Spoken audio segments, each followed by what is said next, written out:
ओम शांति। 22 मई 2023 बाप दादा के मधुर महावाक्य सुनते हैं। मीठे बच्चे, बाप की मदद या पूरा वर्षा लेने के लिए सगे बच्चे बनो। सगे अर्थात पूरा संन्यास कर पवित्रता की प्रतिज्ञा करने वाले। आज का प्रश्न है, बाप फुल रहम दिल है, कैसे? कौन सा रहम बच्चों पर सदा ही करते हैं? उत्तर, कोई बच्चा कितना भी विघ्न डालता, माया के वश हो उल्टा कर्म कर लेता, लेकिन फिर भी अगर कोई भूल महसूस करता है तो बाप उसे शरण ले कहते हैं, अच्छा फिर से ट्रायल करो, अब गुणों को निकाल, गुणवान बनो। बाप फुल रहम दिल है क्योंकि जानते हैं बच्चे और कहाँ जाएंगे। सदा सुखी रहे, यही बाप की आस है। गीत बजा, तुम्हारे बुलाने को जी चाहता है। ओम शांति। मीठे मीठे बच्चे, तुम्हें गोप गोपियाँ भी कहा जाता है। सतयुग में गोप गोपियाँ नहीं होते हैं, वहाँ तो राजधानी चलती है। गोप गोपियाँ संगम युग पर हैं, जबकि गोपी वल्लभ भी आते हैं। वल्लभ बाप को कहा जाता है। बच्चे याद करते हैं कि बाबा फिर से आओ। सभी सेंटर्स के बच्चे होंगे, सबको पता है कि बाबा इस समय मुरली बजाता होगा। वह मुरली टेप में भरती होगी, लिखते भी होंगे, लिथो होगी, फिर हमारे पास आएगी। हम धारणा करेंगे, फिर हम धारण कराएंगे। यह सब समझते होंगे कि मधुबन में तो गोपियाँ गोपी वल्लभ से सम्मुख सुनते होंगे। वो ही मुरली फिर हम 4-5 दिन के बाद सुनेंगे। ऐसे ख्यालात चलते होंगे ना। कहते हैं बाबा आप आओ तो हम सदैव मुस्कुराने लग जावे। जैसे देवताएं सदैव हर्षित रहते हैं, वहाँ यथा राजा रानी तथा प्रजा सब हर्षित रहते हैं। दुख का नाम निशान नहीं रहता। यहाँ तो है ही प्रजा का राज्य। तो बच्चे जानते हैं बाबा आकर हमको पढ़ाते हैं। यहाँ गरीब ही अच्छी रीति पढ़ते हैं। जैसे वे गरीब भी कोई MLA कोई MP बन जाते हैं ना, यहाँ गरीब ही पढ़ सकते हैं। वारिस भी गरीब ही बनते हैं। साहूकारों को लफड़ा बहुत रहता है। एक तो धन का नशा, दूसरा फिर फुर्सत नहीं मिलती, बलि भी नहीं चढ़ सकते। यहाँ बलि चढ़ना पड़ता है, तन मन धन सहित। साहूकारों का हृदय विदीर्ण होता है, फुरना बहुत रहता है, इसलिए गरीब झट बलि चढ़ते हैं। इसमें भी पहले नंबर में कन्याएं जाती हैं। मम्मा भी कन्या है ना, बाप की बनी और कहेंगे बस मेरा तो सिर्फ बाबा, दूसरा न कोई। इसको बलि चढ़ना कहा जाता है। गृहस्थ व्यवहार में रहते हुए बच्चे की वहाँ नहीं है। बुद्धि में शांति धाम सुख धाम ही बसता है। अब हम जाते हैं स्वीट होम, फिर स्वीट रज़ाई में। गृहस्थ व्यवहार में रहते रचना की भी पालना करनी है, परंतु श्रीमत से। श्रीमत तब मिले जब बलि चढ़े। सर्वशक्तिमान के साथ योग लगाने से ही शक्ति मिलती है। बाप का नहीं बनते हैं तो शक्ति नहीं मिलेगी। सगे और लगे होते हैं। उन सन्यासियों में भी सगे और लगे होते हैं। कोई तो घर बार छोड़ जाकर कफनी पहनते हैं, वह ठहरे सगे। कोई फिर फॉलोवर्स होते हैं, वह रहते हैं गृहस्थ में, उनको कहते हैं सौतेले। सगे नहीं कहेंगे। उन्हें फिर वर्षा मिल ना सके क्योंकि अपवित्र रहते हैं। यहाँ भी कोई तो सगे हैं जो पवित्रता की राखी बांधते हैं। बाकी जो पवित्र नहीं रहते उनको सगे कह न सके। यह है राजयोग द्वारा संन्यास, वह है हठयोग द्वारा संन्यास। बाबा ने समझाया है कैसे अपने को सन्यासियों के फॉलोवर्स कहलाते हैं, परंतु रहते हैं घर गृहस्थ में। तो उनको वास्तव में फॉलोअर्स व सन्यासी कह न सके। सन्यास करने का पुरुषार्थ करना चाहते हैं, परंतु बंधन है। जिन्होंने कल पहले सन्यास किया है वही छोड़ते हैं, वह हो जाते हैं सगे और वह लगे। यहाँ जो भी बाप के बनते हैं वही सगे ठहरे। मदद और वर्षा भी सगे को ही मिलेगा, लगे को मदद मिल ना सके। बाबा ने समझाया है, यह है इंद्र सभा, यहाँ सब ज्ञान पुखराज परी है। 9 रत्नों की भी बहुत महिमा है। 9 रत्न की अंगूठी भी पहनते हैं। ब्राह्मण लोग कहते यह पहनो तो तुम्हारी दशा बदलेगी। पत्थरों की भी महिमा कर दी है। वो ही तो तुम बच्ची हो। जितने जो सर्विसेबल बच्चे हैं वो विजय माला में आते हैं। ऊंचते ऊंचे हीरा बनाने वाला बाबा उनको बीच में रखते हैं। मनुष्य तो इन बातों को जानते ही नहीं। 9 रत्न कौन है? पत्थर से भेंट क्यों करते हैं, जैसे नदियों से भी भेंट करते हैं।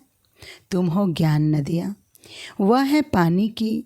तो कहते बाबा आओ तो हम सदैव हर्षित रहेंगे, आपकी मुरली सुनकर औरों को सुनाएंगे। फिर हाँ, प्रिंस प्रिंसेस बन रत्न जड़ित मुरली भी बजाते हैं। मुरली बजाने का शौक़ रहता है। श्री कृष्ण को भी मुरली थी जरूर, जबकि वो प्रिंस था, रास करता था। बाकी ज्ञान मुरली सुनाना या बजाना तो ज्ञान सागर का ही काम है। वह ज्ञान मुरली बाप आकर चलाते हैं। ज्ञान की बात यहाँ ही होती है, वहाँ ज्ञान की बात नहीं होती है। अब मुरली बजाने वाली तुम बचियाँ हो। सतयुग में त्रिकालदर्शी पने का ज्ञान नहीं होता, वहाँ यह नॉलेज प्राय लोप हो जाती है। परंपरा नहीं चल सकती, पीछे होती है प्रारब्ध। ज्ञान एक ही बार मिलता है। अभी तुम 21 जन्मों के लिए प्रारब्ध पा रहे हो। प्रारब्ध मिलेगी फिर तो बाबा भी परम धाम में जाकर बैठ जाते हैं। तुमको ज्ञान योग बल से विश्व का मालिक बनाकर हम वाणी से परे हो बैठ जाते हैं। फिर वहाँ मेरे को नहीं जानते। तुम रचयिता को, मेरी रचना को कोई जान नहीं सकते। ना बाप को जानते, ना सृष्टि के आदि मध्य अंत को जानते हैं। वहाँ यह ज्ञान नहीं रहता है। राधे कृष्ण को वहाँ यह पता हो कि फिर 14 कला बनना है तो राज्य ताज की खुशी ही गुम हो जाए। यह ज्ञान वहाँ रहता ही नहीं। बाप हर बात क्लियर समझाते हैं। तुम भी सन्यासी हो, वो भी सन्यासी हैं। वो है हठ योग का सन्यास। सन्यासी हद का घर बार छोड़ जाते हैं। वहाँ है शंकराचार्य और यह है शिवाचार्य। शिव बाबा ज्ञान का सागर है ना, उनको आचार्य कहा जाता है। श्री कृष्ण आचार्य नहीं, भगवान शिवाचार्य बैठ तुम बच्चों को समझाते हैं, राजयोग सिखलाते हैं। वह हठ योगी है, वह राजयोग सिखला न सके। यह बेहद का बाप भी सतयुग का राज प्राप्त कराने राजयोग सिखलाते हैं। तुम अब बाप के पास आए हो। वे जन्म बाई जन्म संन्यास लेते हैं। तुम 21 जन्म फिर संन्यास नहीं लेते हो। तुम जानते हो यह पुरानी दुनिया है, हम इसको ठोकर मारते हैं। शिव बाबा ने 2 प्रकार की यात्राएं समझाई हैं, एक रूहानी यात्रा, दूसरी जिस्मानी। सुप्रीम बाप कहते हैं मैं तुमको यात्रा पर ले जाता हूँ, फिर तुम मृत्यु लोक में नहीं आएंगे। बाप है सुप्रीम पंडा, उनके बच्चे भी पंडे ठहरे। तुम हो रूहानी पंडे, रूहानी यात्रा कराने वाले। यह धारणा करने की बातें हैं। बच्चे अच्छी रीति धारणा कर समझाते हैं। कोई फिर ऐसे भी हैं जिनका योग पूरा नहीं रहता है। भल ज्ञान की धारणा अच्छी रहती है, योग नहीं ठहरता है। ज्ञान में माया इंटरफेयर नहीं करती है, योग में माया इंटरफेयर करती है। जैसे रेडियो में स्पीच करते हैं तो लड़ाई जब लगती है तो 1-2 को आवाज़ सुनने नहीं देते हैं। खिटखिट करते हैं तो योग में माया भी इंटरफेयर करती है। भारत में योग का नाम मशहूर है, प्राचीन योग किसने सिखाया?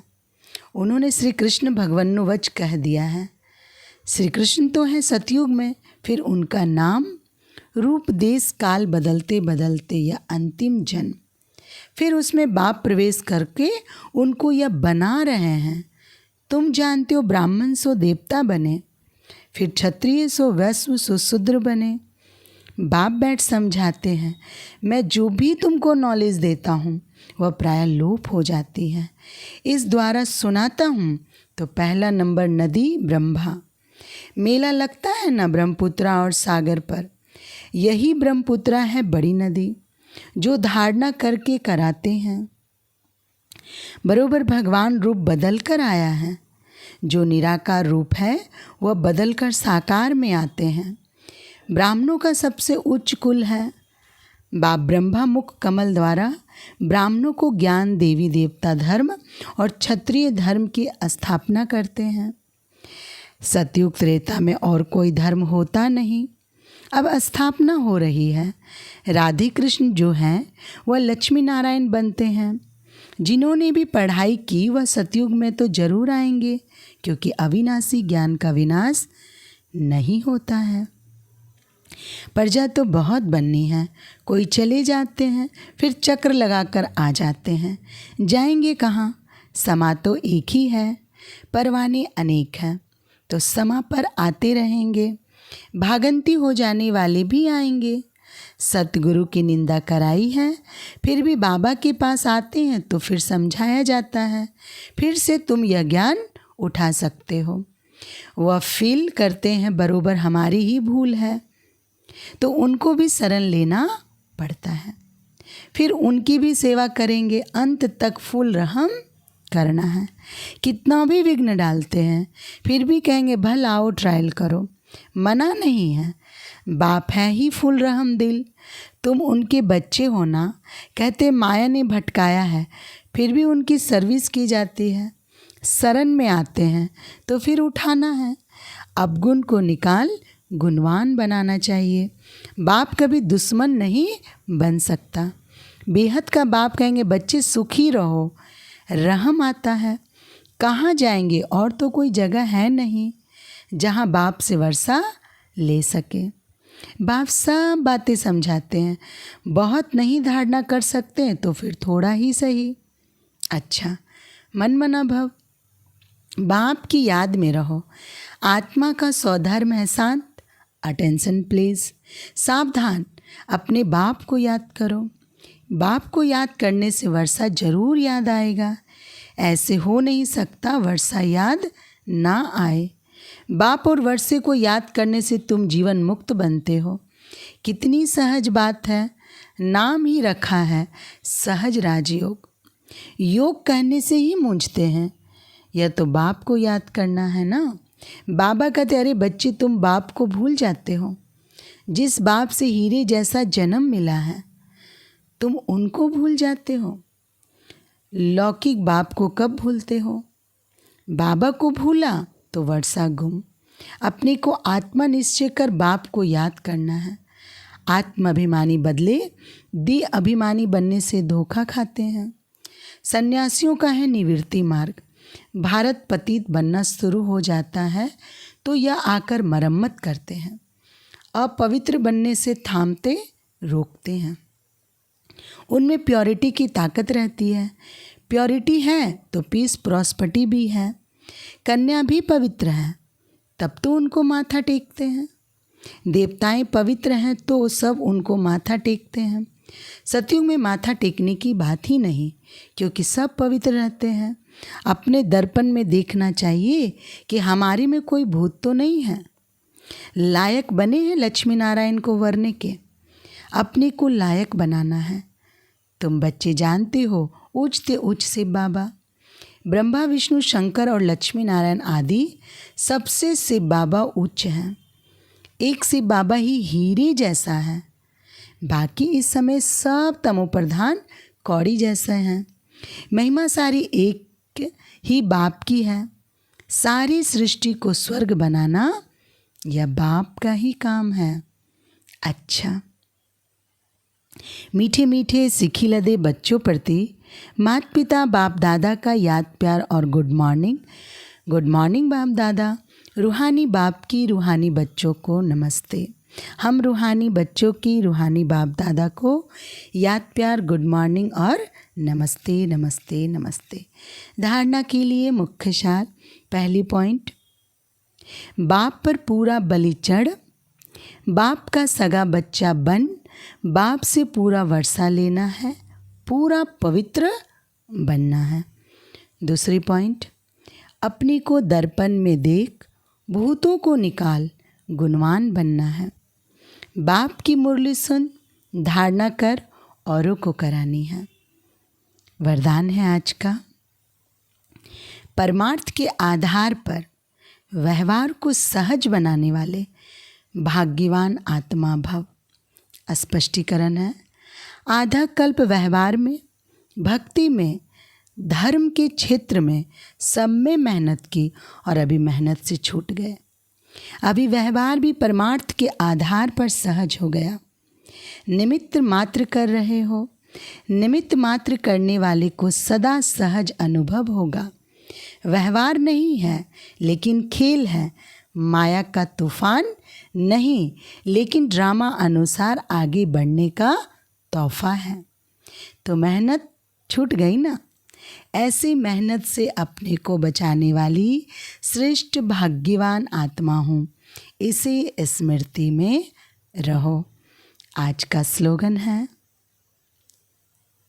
जीवन में मधुरता का गुण धारण करना ही महानता है। अच्छा, ओम शांति।